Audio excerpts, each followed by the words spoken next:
Éternel Seigneur, parle-moi. Quel est le message que tu as pour ton peuple ce dimanche 10 avril?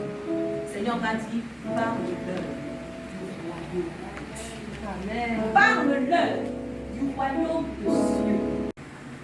Le royaume, dans le sens étymologique, c'est un état où règne un roi.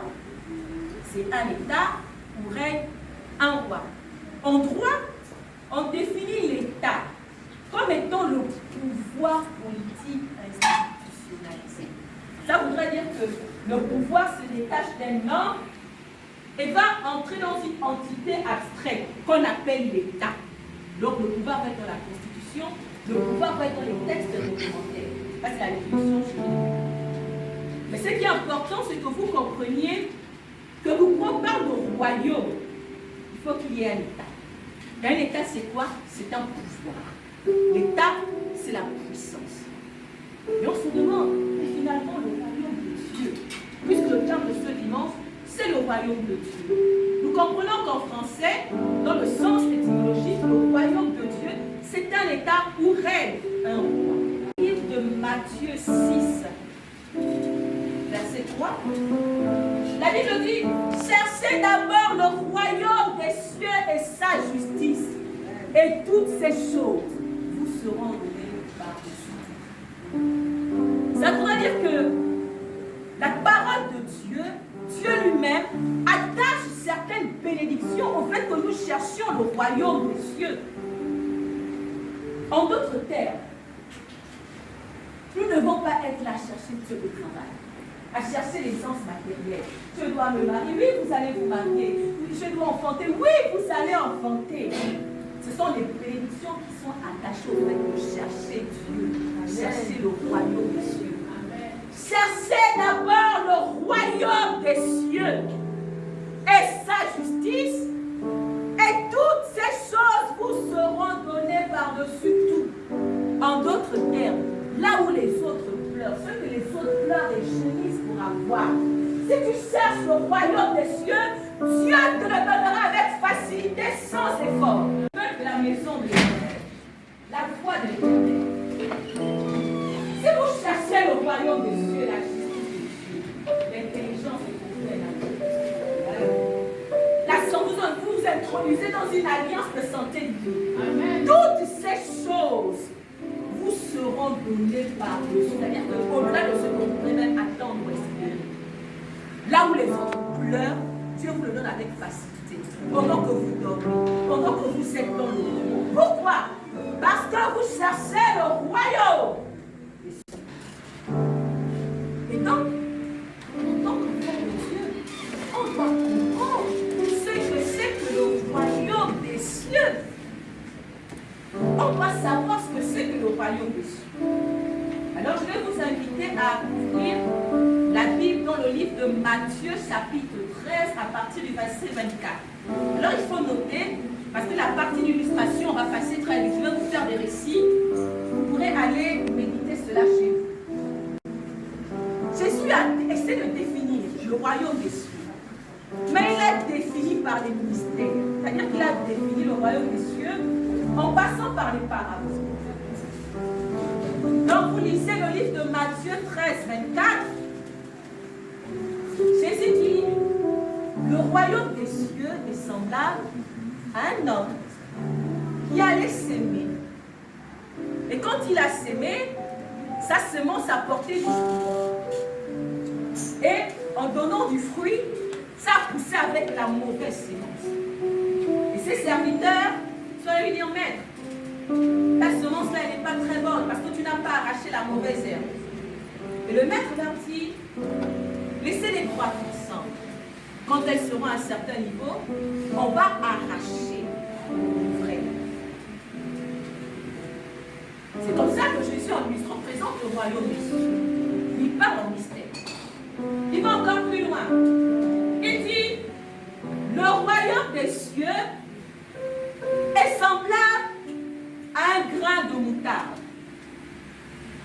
qui est tout petit. Et lorsqu'il est planté, il devient un arbre. où les oiseaux peuvent même se mettre sur les branches. Cet arbre devient si grand qu'il dépasse même les légumes, les plantes de légumes qui étaient là antérieurement. Il dit, voici le royaume des cieux. Apocalypse 4 nous fait un descriptif du trône de Dieu. On ne peut parler de royaume, on ne peut parler d'État sans trône, sans palais.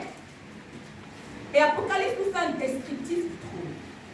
Et on nous dit qu'au-dessus de ce trône, il y a de l'arc-en-ciel tellement éclatant. Et Apocalypse nous dit semblable à de l'émeraude. Si vous connaissez un peu la pierre qu'on appelle l'émeraude, c'est une couleur, elle est verte, vive, éclatante. Semblable à de l'émeraude. En bas, 24 trônes. 24 trônes sur lesquels siègent 24 vieillards qui adorent le Seigneur 24 heures sur 24. Et lui, tout en bas, il a les 7 flambeaux qui représentent les 7 esprits de Dieu. Nous parlons du royaume de Dieu. Je vous ai montré l'intérêt aujourd'hui que les chrétiens ont à comprendre le royaume de Dieu. Parce qu'à cela est attaché de grandes bénédictions. Parce que comme la promesse de Dieu nous demande de chercher d'abord le royaume de Dieu et la justice de Dieu pour que toutes ces choses auxquelles nous aspirons nous soient données par-dessus tout. Donc, nous devons savoir ce que c'est le royaume de Dieu. Dans le livre de Matthieu 13, Jésus a parlé en parabole à ses disciples. Il a comparé le royaume de Dieu à plusieurs situations. À un homme qui sait, à un grain de moutarde. Mais il compare aussi le royaume de Dieu aux vierges folles, aux vierges. Le royaume de Dieu est semblable à 10 vierges, et au sein desquelles il y a 5 sages et 5 folles. Pour nous interpeller à la préparation permanente, parce que les vierges folles sont allées acheter de l'huile. Et pendant qu'elles sont parties, l'époux est arrivé. Est-ce que vous comprenez? Et il nous dit, nous ne connaissons ni le jour ni l'heure. Il dit, le royaume de Dieu est semblable à cette situation. Mais là, encore, toutes ces paraboles, pour moi, ce sont encore des mystères. Ce que nous comprenons, c'est qu'au royaume de Dieu, c'est la parole de Dieu qui accomplit une œuvre en nous, parce que comme un grain de moutarde, lorsque c'est planté, ça porte du fruit. En d'autres termes, il y a des mystères dans ce royaume qui sont destinés à nous. Est-ce que vous suivez? Amen. Amen. Il y a des mystères dans ce royaume. Il y a un fleuve d'eau vive dans ce royaume. Le royaume de Dieu. Il y a un arbre de vie dans ce royaume qui produit des fruits. Je n'ai pas eu la révélation des fruits. Je vais vous dire vraiment les fruits servent à quoi. Mais je sais une chose, la Bible dit que les feuilles de cet arbre servent à la guérison des nations. On va lire Matthieu 12, 28. En réalité, c'est par le Saint-Esprit de Dieu que je chasse les esprits mauvais. Ce qui signifie que le royaume de Dieu est déjà venu jusqu'à vous. Le royaume des cieux est venu jusqu'à vous. Lui, ce qu'on nous dit, le royaume des cieux s'est rapproché de vous. Ah, donc ce n'est plus une réalité simplement lointaine. On dit non, c'est le milieu des anges. Non, le royaume des cieux s'est rapproché de vous. Un autre volontaire pour nous lire le livre de Luc 17, 21. Luc 17, 21.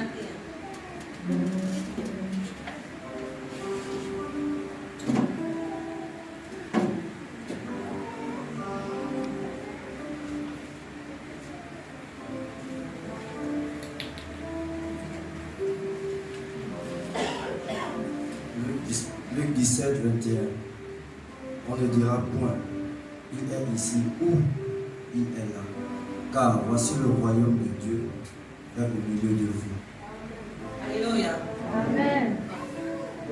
Suivez. Le royaume des cieux est au milieu de vous. Le royaume des cieux s'est approché de vous. La souveraineté de Dieu, la puissance de Dieu est venue jusqu'à toi. Papa Lucien, maman, le royaume de Dieu, là où il y a la puissance de Dieu, là où les anges se déploient et sont en mouvement, la Bible nous dit que le royaume de Dieu s'est approché de nous et le royaume des cieux est au milieu de nous. Amen. Maman, elle a dit, le royaume de Dieu, là où il y a l'arbre de la vie, destiné à la guérison des nations, est au milieu de toi. On fait un parallèle dans Genèse chapitre 3. Vous savez, j'ai lu la Bible à plusieurs reprises dans ma vie, mais je me rends compte qu'on ne lit pas la Bible de façon intellectuelle. La Bible, on la lit avec l'Esprit de Dieu. L'Esprit de Dieu peut te révéler un verset. J'ai lu la Bible, mais je n'avais jamais établi le parallèle entre l'arbre de vie qui est décrit dans Apocalypse et l'arbre de vie décrit dans le jardin d'Éden dans Genèse. Parce que cet arbre de vie était déjà présent au moment de la création. Il faut l'empêcher maintenant d'atteindre aussi l'arbre de la vie. S'il en mangeait le fruit, il vivrait indéfiniment. Nous comprenons déjà que l'arbre de la vie était déjà présent au moment de la création. L'arbre de la vie était présent au jardin d'Éden. Lorsque l'homme a été chassé du jardin d'Éden, l'homme n'a pas touché à l'arbre de la vie. Il avait touché à l'arbre de la connaissance du bien et du mal. Le même arbre qui est au jardin d'Éden au moment de la création. Lorsqu'on nous parle de la nouvelle Jérusalem, on nous dit que l'arbre de la vie est présent. Alléluia. Et on nous dit, le royaume de Dieu s'est approché de vous. Le royaume de Dieu est au milieu de vous. On va encore lire un verset, Jean 1, verset 51. C'est l'histoire où Jésus parle à Nathanaël. Il y a un homme qui était dans le figuier et Jésus a eu des paroles de connaissance sur lui. Et il a suivi Jésus. Et il a dit à Jésus, tu es le Messie. Et Jésus lui a dit, en toi il y a point de foi. Écoutez ce que Jésus dit à Nathanaël. Jésus dit à Nathanaël, maintenant tu verras le ciel ouvert au-dessus de ta tête. Et les anges de Dieu monter et descendre sur le Fils de l'homme. C'est-à-dire que Jésus vient établir une réalité que désormais, parce que moi, fils de Dieu, moi la parole faite chair, je suis au milieu de vous, et donc les choses de mon royaume sont au milieu de vous. Maintenant, vous allez voir un mouvement angélique entre le ciel et la terre au-dessus de moi. Suivez. On va révéler quelques mystères. Jésus est monté au ciel. Il nous a dit qu'il nous est avantageux qu'il a au ciel parce qu'il va nous envoyer le consolateur, celui-là qui nous conduira dans toute la vérité. Et ce consolateur est appelé le Saint-Esprit. Qui est au milieu de nous, qui est l'Esprit de Dieu qui se déploie sur la terre. Qui est la troisième personne de la Trinité. Donc, c'est quelqu'un du royaume, une entité du royaume qui est au milieu de nous. Et donc, le royaume des cieux est toujours au milieu de nous.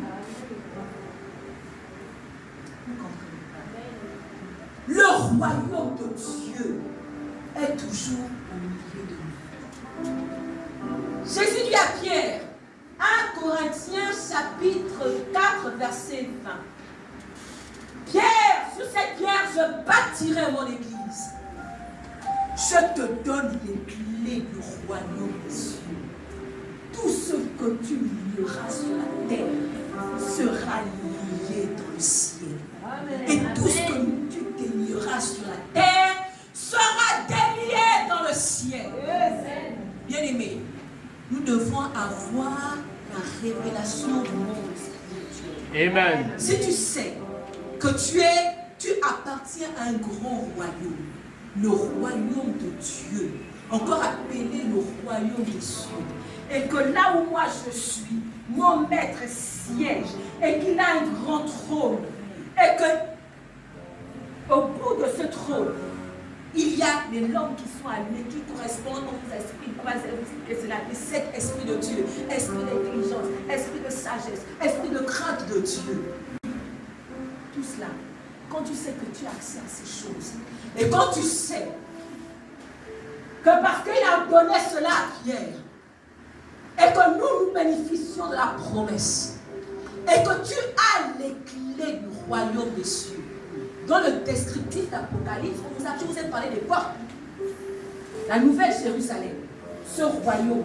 On a dit, il y a 12 portes gardées par 12 anges. Je vous l'ai dit. Amen. 12 portes gardées par 12 anges. Et chacune de ces portes porte le nom des 12 tribus des enfants d'Israël. Comme les 12 tribus d'Israël. Les noms, vous connaissez les noms. Bon, on va faire des cours bibliques. Vous avez Benjamin, Judas, Ruben, Joseph, Manassé, etc. Donc ces noms-là, écoutez. La promesse qui est la nôtre, c'est que nous avons les clés du royaume des cieux. Mais les chrétiens vivent dans la fatalité. Les chrétiens vivent comme s'ils n'avaient pas les clés du royaume des cieux. Mais une clé sert à quoi? Une clé sert à ouvrir. Amen. Pour te permettre d'avoir accès. Tu as les clés entre tes mains. Tu entres en possession de ton héritage. Parce que tu es l'ambassadeur du royaume de Dieu sur la terre. Tu es l'ambassadeur du royaume de Dieu au Gabon. Tu dis, Seigneur, tu m'as donné les clés du royaume des cieux.